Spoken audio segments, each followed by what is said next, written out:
Hello guys, नमस्कार। मैं हूँ रूपाली, आप देख रहे हो रूपाली रिएक्शन। तो गाइस, आज बात करते हैं कुणाल कामरा की और शिवसेना की।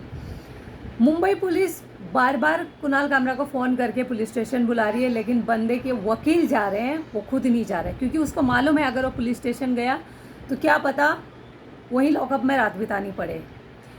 क्योंकि जो हल्के में ले रहे हैं, जो मुंबई से नहीं है, जो बाहर के लोग ये स्टेटमेंट सुन रहे हैं ना, उनको बड़ा नॉर्मल लग रहा होगा। एक नेता को ट्रोल करना कौन सी बड़ी बात है भाई।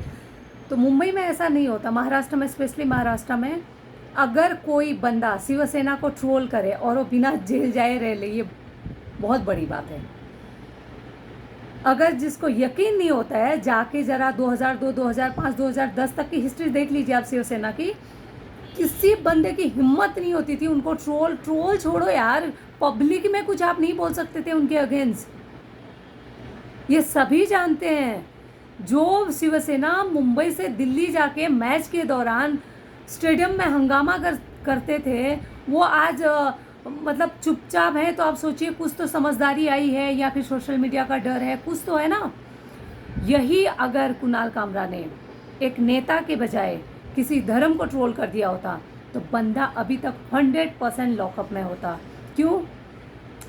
क्योंकि फिर नेता लोग बोलते कि इन्होंने करोड़ों लोगों के मतलब फीलिंग्स को हर्ट किया है, सेंटिमेंट को हर्ट किया है, इसको हम कैसे माफ़ कर सकते हैं।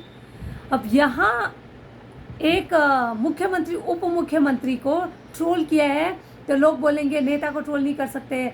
तो मतलब थोड़ा ऐसा हो जाता है ना, इमेज कॉन्शियस, लोग क्या सोचेंगे, नेक्स्ट टाइम वोट मांगने कैसे जाएंगे, ये वाला कॉन्सेप्ट हो गया। तो ये सोशल मीडिया से डरे हैं शिवसेना। अदरवाइज कुणाल कामरा, आप मत पूछिए कि क्या होता है इस बंदे का।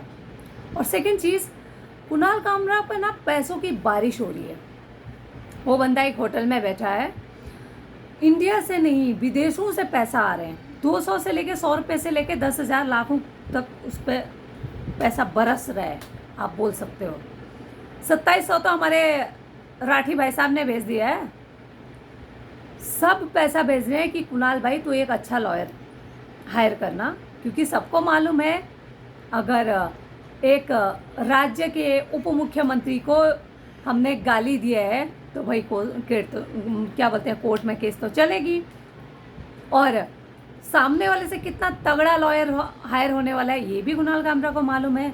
और कुणाल कामरा इस आदी भी है इस चीज़ का, पता है। इससे पहले भी बहुत कांड करके बैठ चुका है, लेकिन इस बार ना उसने और टाइम छोटे छोटे बिल में हाथ डालता था, इस बार ही उस बिल में हाथ डाला जहाँ कोबरा मतलब कोबरा वाले बिल में उसने हाथ डाला है। तो इतनी जल्दी इस बिल से निकलने वाला ये नहीं है, मतलब बहुत अच्छे से ट्रैप में फंसा हुआ है। अब इस पर मनी लॉन्ड्रिंग, कुछ और केसेस भी चल सकते हैं। अब गड़े हुए मुर्दे उखड़ेंगे एक से एक।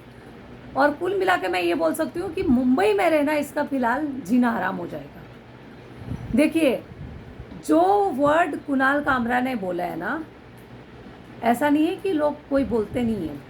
जो विपक्ष में है, दूसरे शिवसैनिक हैं, वो ये वर्ड का बहुत धड़ल्ले से यूज़ करते हैं जो कुणाल कामरा ने बोला है।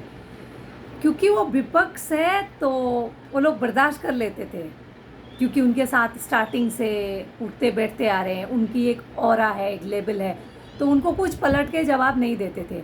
अब जब एक मस्करे ने, मतलब हिंदी में एक कॉमेडियन को मस्करा बोलते हैं, जब एक मस्करे ने आप पे उंगली उठाई तब भाई इंसान की कुछ तो ईगो हर्ट होगी ना।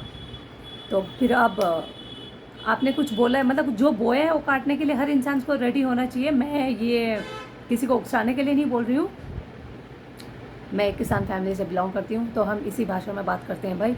जो हमने बोया है उसको काटने के लिए रेडी हो जाइए। कुछ नहीं तो एक तगड़ा लॉयर हायर कीजिए।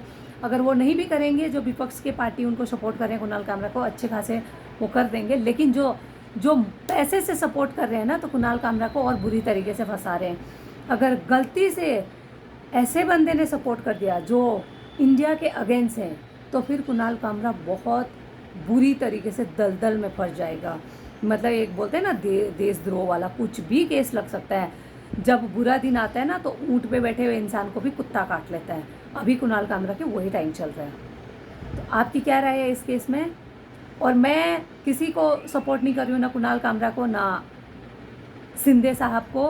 भाई मैं सिंधे साहब इसलिए बोल रही हूँ कि मेरे फादर की उम्र के हैं भाई, अपने से बड़ों को हमेशा इज्जत से बुलाना चाहिए। और कुणाल कामरा भाई एज में मेरे को नहीं लगता 40-45 से ऊपर है। और यार हम एक्टर हैं, सिंगर हैं, या फिर नॉर्मल वर्किंग मतलब है, वोमेन है, मैन है, जो भी है, तो हमें पॉलिटिक्स में फंसने की कोई ज़रूरत नहीं है यार। आज इसकी सरकार है, कल उसकी सरकार आएगी। हमें एक आम आदमी के मतलब हित में क्या होता है कि जॉब है कि नहीं है, एजुकेशन है कि नहीं है, कहाँ मतलब हमें सरकार से क्या लेना चाहिए, क्या प्रॉफिट हो रहा है, क्या नहीं हो रहा है, हमें ये देखना चाहिए। किसी को पर्सनली लेवल पर गाली देने का कोई मतलब नहीं बनता। किसी भी पॉलिटिक्स को हमें पर्सनली गाली नहीं देना चाहिए अगर हमें हैप्पी लाइफ जीनी है तो। क्योंकि वकील, पुलिस और पॉलिटिक्स नेता एक किसी के भी नहीं होते हैं, किसी के नहीं मतलब किसी के भी नहीं, अपने खुद के सगे नहीं होते। ये टाइम आने पे अपनी खुद की परछाई छोड़ के ये लोग भाग जाते हैं। आम पब्लिक तो बहुत दूर की बात है। तो प्लीज़ किसी के इन्फ्लुएंस में आके ना किसी लीडर पे हाथ मत डालिए, ये अपने पैर पे कुल्हाड़ी मारने जैसा है। प्लीज़ आप मेरी बात से सहमत हैं तो कमेंट कीजिए, शेयर कीजिए, सब्सक्राइब कीजिए। Thank you guys, thank you so much.